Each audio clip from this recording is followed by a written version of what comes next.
I'm back. I had to take a bit of time out there, recover, get myself together after the excitement of game 1.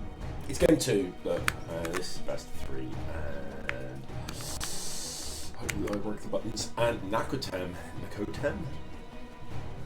is up 1-0 against Stanley. Stanley, of course, a veteran from a moderately successful campaign last year playing as Protoss.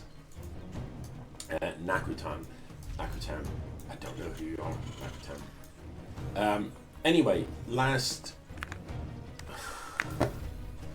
Why? You know what I mean? Like, what? Oh, not even supply blocked. You could be builder worker. You're not. Just, that'll be fine. We need workers. We need to build depots.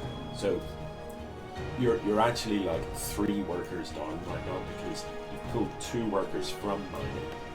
There's a worker that you didn't build. Yeah, I mean, that's 3 workers that could have been mining, should have been mining this whole while.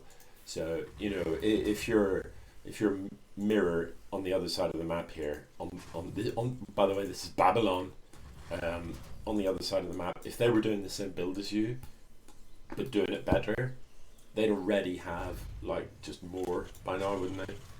More everything. They'd have more staff, they'd have more minerals, they'd have more workers, they could transfer workers into gas and still maintain full saturation.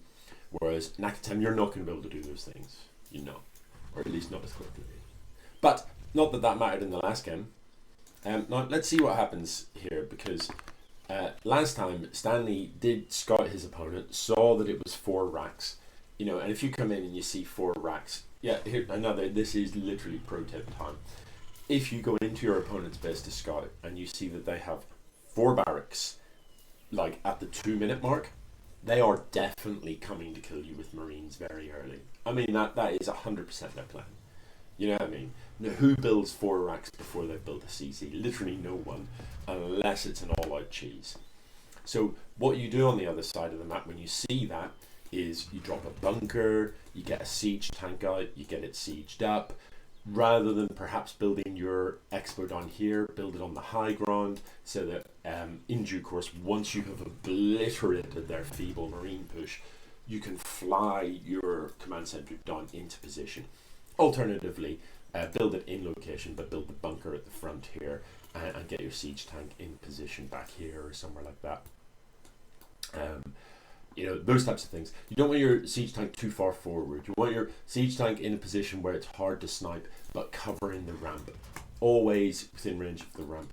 And the reason for that is if a bunch of Marines come, they have to like funnel together to get up the ramp, and that's what you want them to do. So ideally you can put a building, a depot to make that funnel even tighter. And you want them to funnel because they're ranged units, so the front ones will stop to shoot, and the ones behind will not be able to engage because they're all funneled. If they're able to spread out, they can all shoot at once. So that's your first reason for wanting to squeeze them into a narrow choke. The second reason is your siege tank does splash damage. So if you can force those Marines to all be on top of each other, you get a lot more damage done per shot.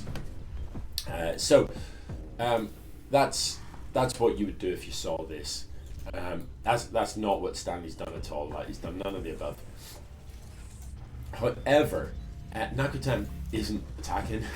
It's just like, here we are, 4 minutes deep. He's cut worker production, no workers in production whatsoever. Like, no gas in production, which just makes this completely all in.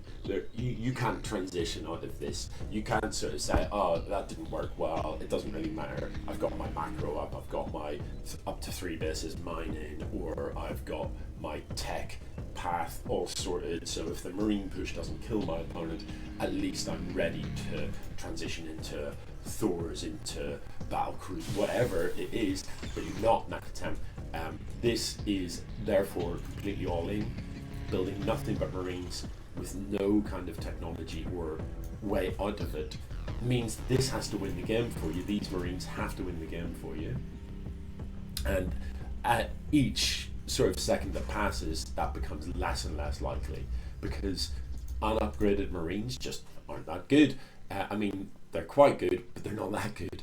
If you've got more of them, you know, if they meet in the last game, had Stanley siege tanks been in siege mode, that push would have been obliterated, and it just would have looked broken. It would have looked awkward. So Nacotem needs to not wit. That's the lesson to be learned here. If you're playing a cheese like this, then play it as a cheese. No half measures. There's no point in saying, "Oh, I'm gonna like do nothing but build a whole bunch of Marines and go and kill my opponent with them." There's no point in saying that and then not going to kill your opponent. Parking them at home isn't going to get you anywhere. Stanley is producing literally nothing. For reasons unknown, furiously spamming keys now though. Look at that. Who knows what that was, because the production tab hasn't lit up at all. So furiously microing what these Marines like. I don't know. Furiously spamming siege mode. These, right, well, you see the difference now in this engage. This time the siege tanks are sieged up, admittedly in the wrong place. They're in a good position to protect this ramp, but they're in a rubbish position to try and keep this command center alive. Nacotem wasting more time here. This is suicide. It, you know, oh god. Okay, I mean, that's unfortunate. Oh Jesus, no.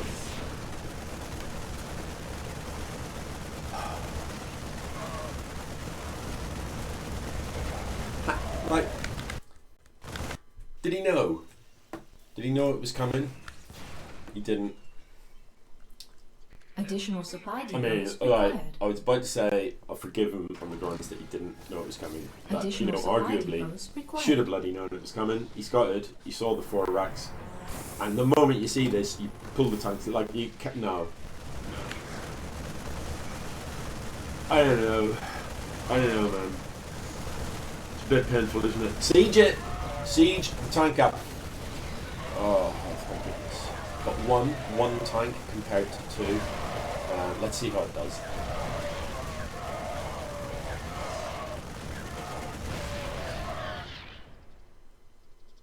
What have I just watched?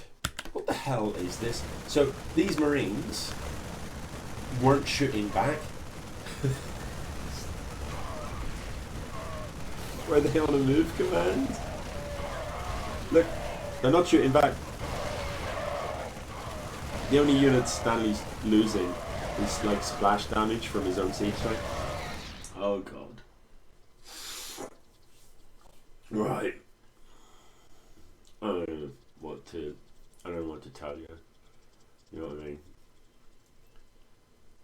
Nacotem, like, what? That was tragic. Absolutely tragic. Those poor Marines. You know what I mean? A lot of them like had families and stuff. Now, to be fair, he did snipe the expo, but look, we're 7 minutes deep and Nacotem doesn't have a gas. It's just GG. You know, it's just go ahead and tap out. There's no way back from here. How do you win from, you're so far behind, it's absurd.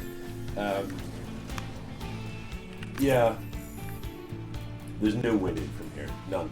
Let's check the upgrades. Brilliant. It's 44 workers to 16. You know what I mean? The Marine count is pretty close to, okay, there's six Marine advantage, but there's 3 siege tanks on the map, you know. Tech, I mean, 1 siege tank, as we saw, can do a lot of damage to Marines. 3 siege tanks, like, it's just an obliteration, because a single volley will just obliterate everything in the splash radius. So, you know, to try and push into several siege tanks with just Marine, unsupported, no combat shield, no medevacs, nah, it's not gonna happen. So let's speed things up and let's barrel towards some sort of inevitable horrific ending to this. Right, pro tip time. Let's see what happens. 4 siege tanks versus Nacotem Marines.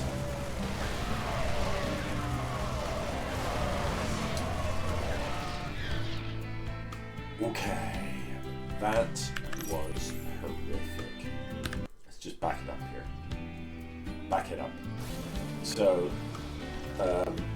at present, Nacotem has killed 11 of Stanley's units. Stanley's killed 46 of his. Let's see how this engage goes. I mean, you can't really call it an engagement, can you? On the grounds that Nacotem's units didn't actually engage, they just walked to their death. Just off you go, guys. Quick march towards those tanks. They'll blow us up. Yeah, off you pop. Should we shoot at them? No, no, no. Just walk at them. Look at them threateningly and just hope for the best and they surrender or something. This is just like, what is even going on? It's GG, like, what? Right, Stanley, I was just about to give you a pro tip for that engagement. And I'll give you another one, right? When somebody attacks you and you hold it, go and kill them. You know what I mean? They've just lost their army. You haven't. It's time to go and kill them. Just pull the trigger on that straight away. Or at the very least, scout to assess how far ahead you are, having just killed their army. Because in this case, it's roughly 37 miles ahead. That's, you know, if I had to put it in miles, that's how far ahead you are. And the pro tip I was going to give for that engagement was, when you're moving your siege tanks about, leapfrog them. So unsiege the one at the back, move it forward, re-siege it, unsiege the next, move it forward, so that there are always some of your tanks in siege mode, as a general rule, unless you're very certain, you know, that nothing's coming and you just want to reposition. But generally, if you're not certain, if your scouting isn't on point and you're unaware of your enemy's location, then ideally you want to just leapfrog your siege tanks forward so that nothing can just run in.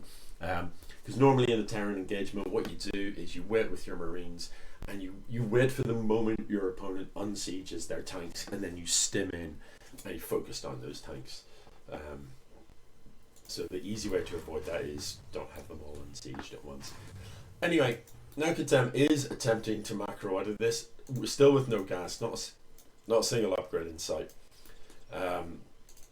Just depots and barracks. Stanley, you know, I mean, like, just go and kill him, please. What? How long is this going to take?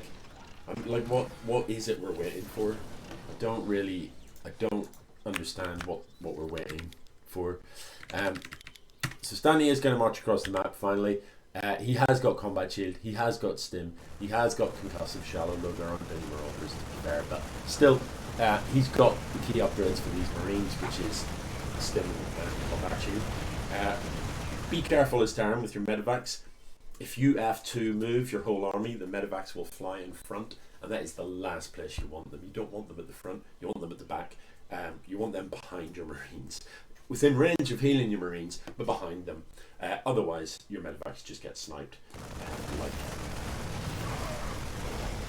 gosh.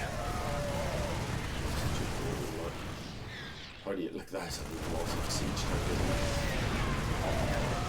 It's been sieged up. Oh yeah. To be fair, it wasn't enough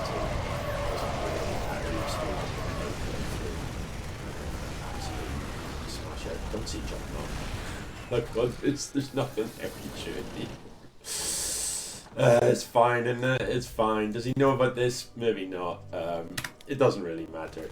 This many times, I wouldn't. No, I don't see. You just literally kill them.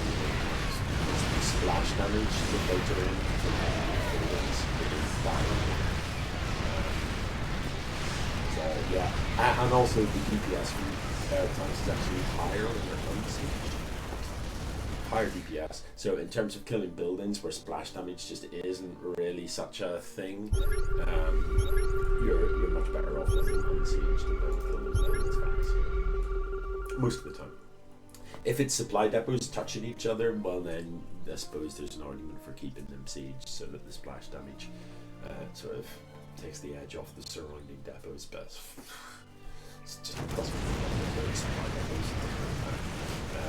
Anyway, it is going to be GG, surely. I'm not 100% sure why Nacotem is still in this one. And they're not. GG is 1-all.